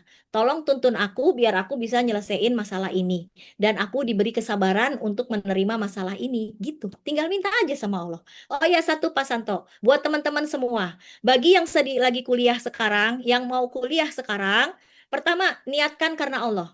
Aku belajar lillahi ta'ala karena Allah. Bukan karena disuruh orang tua, bukan karena dibiayain orang tua, bukan lagi juga untuk misalnya apa namanya kesombongan, bukan. Ya, niat satu karena Allah. Nanti ketika kalian menemukan kesulitan, kalian akan ditolong sama Allah. Itu aja kuncinya. Ya, nah kalau mau cari, kalau yang muda-muda nih, Farida, Ina, Alia ini ya, kalau kuliah mau cari jodoh, ya, cari jodohnya yang benar, ya. Ya, cari jodohnya yang benar. Ya, kamu kan nyarinya yang sekufu, sama-sama anak kuliahan. Boleh, Nur. Dari sekarang tuh kamu capture tuh anak BEM, anak Hima, sholatnya bagus nggak, pinter nggak dia di kelas. Jangan dia aktivis tapi bolos. Jangan yang begitu. Ya, cari yang rajin di kelas, tapi juga rajin ibadahnya. Ya, boleh nggak kuliah sambil cari jodoh? Boleh aja. Ya, kok namanya juga usaha ikhtiar. Ijazah dapat, ijabsah dapat nanti. Ya, terima kasih banyak semuanya. Baik Ibu, terima kasih Bu Ami, luar biasa sekali ya. Pertanyaan dan jawabannya sudah sangat pas dan jelas sekali ya teman-teman dan Bapak-Bapak, bagaimana kuliah itu sangat penting, belajar itu sangat penting, dan menuntut ilmu itu sangat penting. Mohon izin ya Ibu, kami minta waktunya sebentar karena kami ingin menginformasikan tentang CV Nulis Hemat Indonesia yang akan disampaikan oleh Mbak Nora. Kepada Mbak Nora kita persilakan. Baik, terima kasih sebelumnya Mbak Ana. Selamat sore Bu Ami, Masya Allah, tabarakallah ya. Materi beliau yang sangat luar biasa ya pada sore hari ini, dan juga sangat semangat sekali peserta webinar kita mendengar materi dari beliau seperti itu. Apalagi ini sangat relevan dengan mahasiswa, apalagi yang sedang bingung mengambil kuliah seperti apa atau bagaimana, apa kuliah atau tidak, seperti itu ya Bu ya. Dan semoga ini menjadi amal bagi Ibu juga, amal jariah juga, karena sudah menyebarkan ilmu-ilmu bermanfaat bagi peserta juga terutama, dan juga bagi kami. Dan juga kami juga ingin mengucapkan terima kasih banyak kepada peserta webinar yang sudah ikut webinar pada sore hari ini. Semoga ini bisa bermanfaat bagi kita semua juga. Sebelumnya izin Ibu, terima kasih sudah menjadi narasumber kita di Nulis Hemat, yang juga menyediakan waktu untuk menjadi narasumber pada sore hari ini. Di sini Bu, kami dari Nulis Hemat ingin menawarkan paket penerbitan yang ada di Nulis Hemat. Terlebih dahulu perkenalkan, saya Nora, saya admin 1 Nulis Hemat. Saya yang akan menyampaikan apa saja sih paket-paket yang tersedia di Nulis Hemat seperti itu. Nah, saat ini kami ada tersedia 4 paket Bapak Ibu. Yang pertama kami ada namanya paket hemat. Untuk paket hemat itu biayanya senilai Rp500.000. Nah, untuk ini itu template-nya kami berikan kepada penulis, biasanya kepada Bapak Ibu. Nah, setelah itu kami yang akan membantu Bapak Ibu untuk proses jasa editing, proses IED ke BBI dan lainnya, sampai buku Bapak Ibu terbit dari ISBN. Dan ini sudah free 3 sampel buku fisik. Dan yang kedua, kami itu ada paket tunggal. Untuk paket tunggal ini biayanya itu senilai 1 juta rupiah. Nah, untuk 1 juta rupiah ini sudah free 3 buku fisik dan juga sudah kami yang bantu semua Bapak Ibu. Jadi Bapak Ibu tinggal berikan naskah mentahnya yang belum KBBI atau AYD, belum sesuai template. Nah, itu kami akan membantu. Jadi Bapak Ibu tinggal berikan naskah mentahnya kepada kami seperti itu. Nah, dan juga buku paket tunggal ini sudah mendapatkan 3 eksemplar buku fisik. Dan selanjutnya kami itu ada namanya paket konversi. Nah, pasti Bapak Ibu bertanya-tanya, paket konversi ini apa Mbak? Apa maksudnya ini? Nah, untuk paket konversi itu adalah mengubah disertasi, penelitian, tugas mahasiswa atau dan lainnya ke bahasa umum agar bisa terbit ber-ISBN. Karena untuk saat ini Perpusnas itu peraturan sangat ketat Bapak Ibu. Bahkan jika ada bahasa penelitian saja di dalam naskah itu ditolak ISBN-nya karena memang untuk Perpusnas itu sendiri sangat banyak peraturan-peraturan yang mungkin memberatkan bagi dosen atau mahasiswa yang ingin menerbitkan buku seperti itu. Nah, jadi di paket konversi ini kami akan membantu naskah Bapak Ibu agar bisa terbit SBN. Jadi tinggal berikan disertasi yang mungkin 2018 naskahnya disertasinya sudah selesai, tapi ingin diterbitkan ber-SBN seperti itu. Jadi konversi naskah ini bisa untuk BKD, untuk diperja atau mungkin Bapak Ibu ingin mengenang disertasinya melalui sebuah buku seperti itu. Dan untuk biayanya Rp1.450.000 sudah free HKI dan juga sudah free 3 eksemplar buku fisik seperti itu. Selanjutnya kami juga ada paket ghostwriter Bapak Ibu. Nah, untuk paket ghostwriter ini mungkin biayanya agak lumayan mahal, tapi dengan biaya ini sepadan dengan apa yang Bapak Ibu dapatkan gitu. Untuk biaya itu senilai 4 juta rupiah. Misalkan nih Bapak Ibu ada ide judul, tetapi untuk outline-nya belum ada, untuk isi naskahnya belum ada, dan belum sempat mungkin untuk menerbitkan naskahnya. Maka itu Bapak Ibu bisa konfirmasi melalui kami seperti itu. Misalkan nih Mbak, saya ingin menerbitkan buku tapi hanya ada judul. Nah, itu bisa kami bantu, yaitu dengan biaya 4 juta rupiah, sudah free HKI, dan sudah free 4 hardcover. Jadi bukan soft cover, bukan seperti paket-paket sebelumnya, dan sudah dipastikan buku Bapak Ibu terbit ber-SBN seperti itu. Karena kami akan bertanggung jawab untuk penulisan naskah Ibu sesuai dengan ide-ide mungkin yang Bapak Ibu inginkan seperti itu. Dan selanjutnya itu kami ada paket kolaborasi buku. Nah, ini apalagi nih Mbak? Apakah gabungan dan lain-lain seperti apa? Nah, di sini kolaborasi buku ini itu seperti book chapter. Jadi ini tulisannya per bab, tapi kami yang menyediakan judul, menyediakan subbab-subbabnya sesuai dengan bidang Bapak Ibu. Misalkan Bapak Ibu bidang pendidikan. Nah, nanti Bapak Ibu ingin seperti apa judulnya? Pendidikan agama Islam atau dan lainnya, maka itu bisa membantu dengan biaya Rp300.000 sampai dan Rp150.000. Khusus bab 1 itu kenapa 300.000? Karena ini adalah menjadi penulis pertama, bisa digunakan untuk citasi seperti itu, dan juga di HKI nama beliau adalah yang pertama, begitu ya Bapak Ibu. Jadi bagi Bapak Ibu yang berminat untuk menerbitkan buku begitu ya, boleh konfirmasi langsung kepada saya, atau biasanya kami menyebarkan promo-promo kami melalui grup-grup dan juga melalui Facebook, itu bisa konfirmasi melalui saya langsung, Nora ya Bapak Ibu, seperti itu. Dan juga sekali lagi saya ingin mengucapkan terima kasih kepada Ibu Ami. Beliau sudah menerbitkan saat ini lebih dari 3 naskah ya Bu ya, dan sudah terbit juga. Oh, ada 4 ya Bu. Oh iya, 4. Ada 4 naskah begitu Bu. Jadi beliau juga sudah terbit 4 naskah. Nah, jadi bagi Bapak Ibu yang berminat untuk menerbitkan untuk melakukan pembelian buku beliau, itu boleh melalui link Shopee kami. Jadi Shopee nulis hemat begitu, dan juga buku beliau itu berkaitan dengan mahasiswa semua ya Bu ya. Jadi ini sangat penting untuk mahasiswa-mahasiswa, adik-adik mungkin atau rekan-rekan yang berminat untuk membaca buku beliau, boleh melalui kami langsung begitu, atau boleh melalui Shopee nulis hemat seperti itu. Sekali lagi saya ingin mengucapkan terima kasih Bu Ami, dan juga terima kasih kepada peserta-peserta yang sudah ikut di webinar kita pada sore hari ini. Dan juga jangan lupa ikuti kelanjutan webinar nulis hemat, karena pasti kami ada kejutan-kejutan, dan juga saat ini adalah materi yang sangat disukai sekali, apalagi Pak Toto ya. Terima kasih Bapak sudah ikut bergabung menjadi peserta webinar pada sore hari ini. Baik, saya Nora, M1 Nulis Hemat, mengucapkan terima kasih. Saya kembalikan kepada moderator. Mbak Sana izin, ini banyak yang nggak bisa absen katanya, fotonya nggak bisa diupload, mungkin bisa Ya, dulu. nanti akan dibantu sama tim kami ya, Bu. Baik, ya terima kasih. Terima kasih kepada Mbak Nora dan bagi teman-teman, Bapak-Bapak dan Ibu yang berminat untuk melakukan pembuatan naskah, baik naskah umum ataupun skripsinya yang mau dijadikan buku, bisa menghubungi kami melalui media sosial kami ya Bapak Ibu, atau nomor WA yang nanti akan kami berikan di sosial media kami. Baik, kita sudah di penghujung acara ya Ibu, karena keterbatasan waktu juga. Mungkin nanti kita bisa bertemu lagi di webinar-webinar selanjutnya. Saya sebagai moderator, banyak terima kasih kepada Bu Ami yang telah memberikan materi yang luar biasa.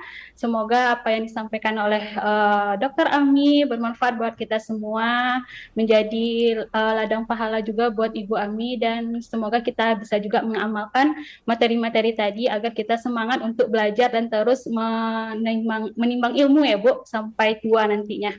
Ya. Terima kasih juga kepada peserta webinar yang telah meluangkan waktunya untuk hadir pada webinar pada hari ini. Nanti juga akan ada webinar-webinar selanjutnya. Saya sebagai moderator mohon maaf apabila ada kesalahan dalam kata dan perbuatan. Saya akhiri webinar pada hari ini dengan mengucapkan Assalamualaikum warahmatullahi wabarakatuh. Waalaikumsalam Waalaikumsalam warahmatullahi warahmatullahi wabarakatuh. Waalaikumsalam. Pak Toto ditunggu bukunya. matur nuwun. Ayo, Maaf. bikin buku. Ya. Silakan Pak Toto untuk bikin buku di tempat Nggih. kami. Iya, Ya, iya, terima ayo, kasih. Kami bikin tunggu Terima ya buku. Pak kasih. Toto. Ya, Nggih, oke. matur Terima kasih. nuwun. Izin live ya Bapak Ibu. Ini Iya, udah terima difoto ya? kasih. Udah difoto ya? Udah Bu? dikomunikasikan. Oke, sip. Terima kasih. Oke, terima kasih Bu. Sampai ketemu Terima ya. kasih. Yuk. Waalaikumsalam. Waalaikumsalam.